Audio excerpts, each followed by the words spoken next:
Vážená pani predsedajúca, vážený pán minister, vážené kolegyne, kolegovia, dovolím takú technickú jednu. By som poprosil technikov, či mi môžem dostať kábel, aby som mohol prehrať jeden zvukový záznam z odpočúvania. Som poprosil. A ešte sa spýtam, keď vás tu vidím, pán minister, že či poruším nejaký zákon, keby som prehral teraz jeden zvukový záznam z jedného odpočúvania.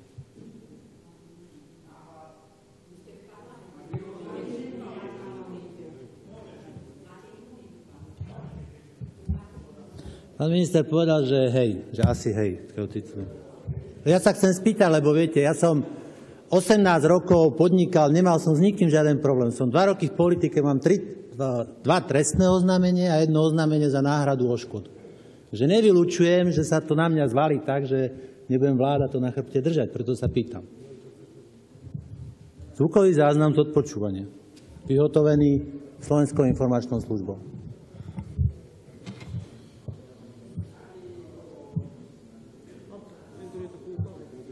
Poprosím pánov technikov, aby nastavili techniku. Skôr ako by sme pokračovali, dovolte ešte, aj som uviedol niektoré veci, že vážení poslanci Smeru špeciálne, neviem, či to medzi tým pán minister pozrel, ale ste schválili v zákone o azyle to, absurditu par excellence, podľa mňa, o ktorej pán minister ani nevedel, že tento štát môže poskytnúť investičnú pomoc niekomu, to síce zamestná 300 ľudí, dajme tomu, ale môžu to byť ľudia z tretích krajín. Vy zvážte, že či to je v poriadku. Čo týka samotnej gorily, poviem tak, že je to prekvapenie, lebo genéza gorily je v inom. Genéza v gorily je tu tretia správa.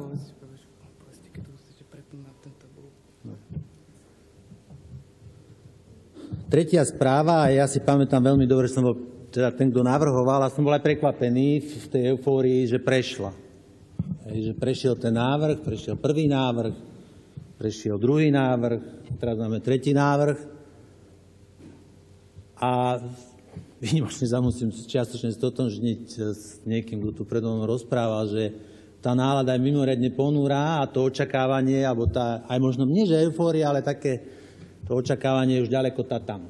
Že už hovoríme len o útrpnom konci a o útrpnom ukončení a takom akože pochovaní celého tohto príbehu a prípadu a už nech to skončí. Však vieme, že aj tak sa nič nedieje. Čiže otvorene priznávam, že vzhľadom na ten prekvapivý úskok, tú lesť pána predsedu, lebo som sa 3-krát márne dobíjal, že nech zaradí na 3 schôdzach, myslím, som hovoril, že nech zaradí správu Gorila, tak bolo odignorované a dneska prekvapivo teda zaradil s dvojhodinovým opozdením Gorilu, tak mi to príde až také smiešné, že či to teda bolo zmyslom, alebo nejdem to vyhodnocujeme ako... Nuž je to tak pravdou je, že som sa pripravoval na iné skvostné návrhy, ktoré tu dneska vyzerá, že ešte odznejú. Húby a spol, hej. To ešte, proste tam človek ešte šetrí akú takú energiu, akú má, že aby ľuďom povedal, že čo sme schopní schváliť, ako teda tento parlament, ale nie ja s tým nič nemám, ja si len plním svoju povinnosť, že to poviem.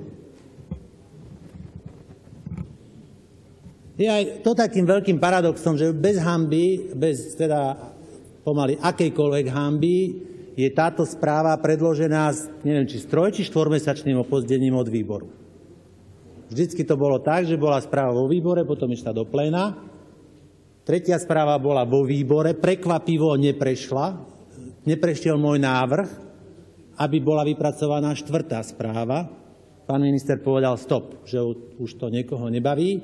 Čiže vo výbore neprešiel návrh, aby bola ďalšia správa.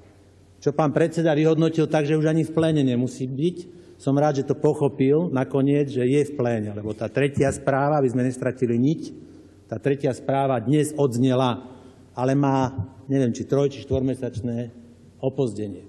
Ale to tu nevadí, lebo my tu budeme mať aj dneska ďalší bod, že predikcia vývoja verejných financií v roku 2013, či ktorí neviete, vám poviem, že máme už december 2013, čiže to je až neslušné, hej, alebo to je takí prognostici, lacní prognostici nechcem sa nejakej krajiny dotknúť, že teda idú prognozovať vývoj verejných financií na konci roka. Nož, ale to je zase súvisí s niečím úplne iným, s tou aroganciou a tým, čo ste minule tu spáchali, že ste šli domov a chceli ste sa vyhnúť zápche, tak ste všetko podkladali, aj správy, aj predikcie vývoja na rok 2013 máme v decembri 2013. No to je smiešne. Tak, jak je svojím spôsobom neslušné a smiešne voči ľuďom a voči verejnosti hovoriť o správe, ktorá tu už mala byť odznená dávno, lebo zastihuje určitý okamih.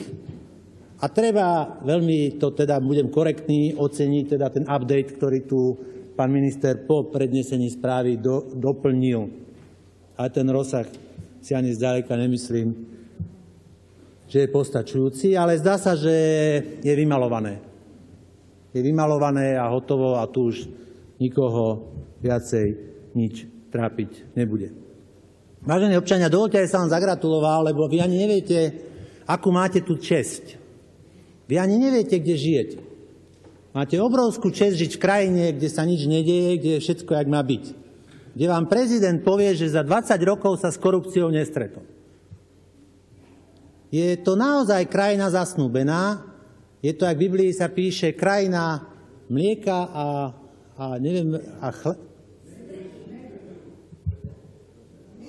medu a mlieka. Pardon, nevedel mi to hneď skočiť na rozum. No už žijeme v nej. Težme sa, buďme radi, že sa nám to podarilo, že máme tu česť. Naozaj my žijeme v krajine, kde nepoznáme korupciu, kde sa nič nedeje.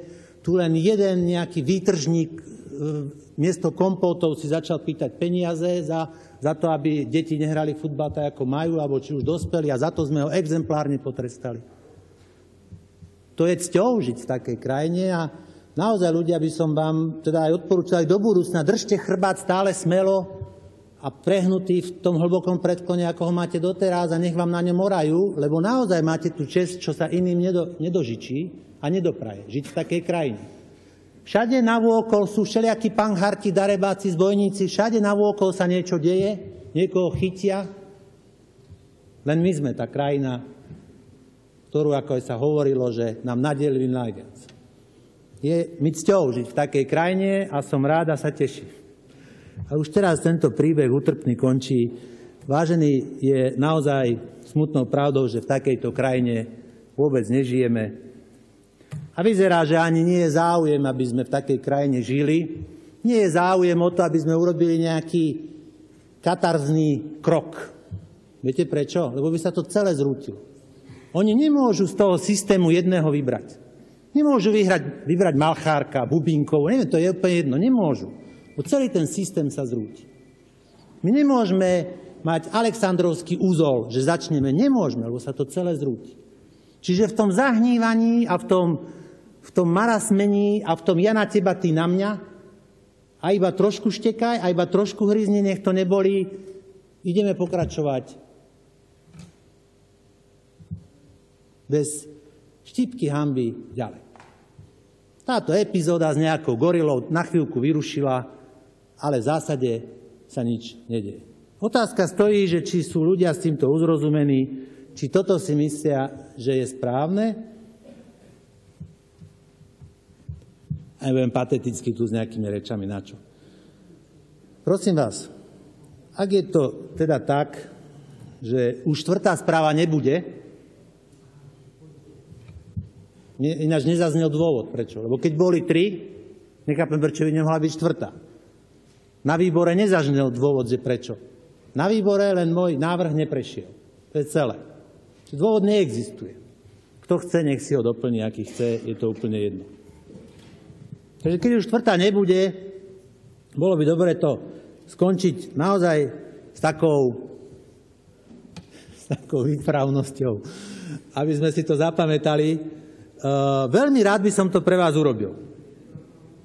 Za prvé, údajne by som sa tu, ako podľa slov ministra, vystával nejakému riešeniu, ale druhé, čo chcem povedať, nie som ochotný za to zaplatiť ani euro. Nie som. Nie som ochotný, a to teraz odkazujem, lebo boli ľudia, ktorí boli ochotní za to zaplatiť obrovské peniaze a ja nie som ochotný zaplatiť za to ani euro.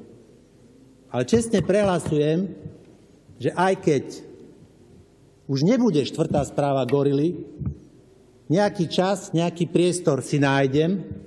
Ak to niekto pochopí, že to nie je o peniazoch, ale o tom, že táto krajina chce ísť ďalej, tak prehlasujem, že to na tomto mieste pustím, aj za tú cenu, že by pán minister našiel nejaký paragraf, ktorý by som v ten daný moment porušil. Ďakujem.